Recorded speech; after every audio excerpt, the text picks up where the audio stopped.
From day one, the odds were stacked against us. It looked like the USA was not going to participate in the first World Expo, World's Fair in Central Asia. That would have been a disaster.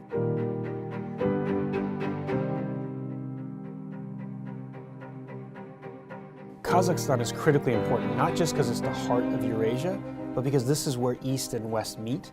This is where Russia and China are competing. This is where the future of international relations is going, and Kazakhstan matters. No other time in history has there been a means for us as Americans to connect with this many Kazakhs in such a short period of time. There were a lot of non-believers, not just at APCO, but in general, that time was too short, there wasn't enough money, that it was a big risk. We did this during an election year when it was uncertainty about who was going to be in power.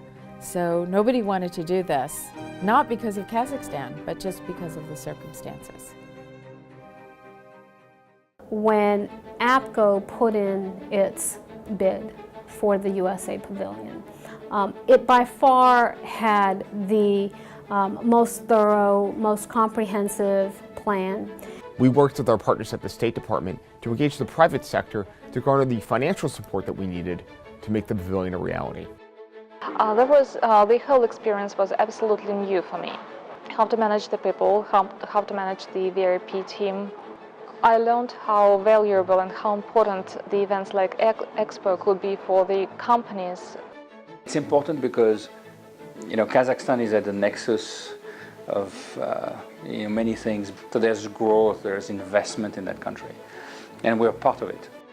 It inspired a lot of young people who visited US Pavilion, and I know that many of them made good friends in Kazakhstan. They traveled around the country.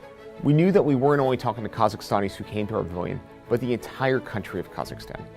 There wasn't a day that went by where a Kazakhstani did not see the USA Pavilion. Maybe it was on television or on social media, but every day, through our aggressive approach, we were in the news and on their newsfeed. Additionally, the USA Pavilion was featured in more than 100 stories in the media and reached more than 500,000 impressions on social media.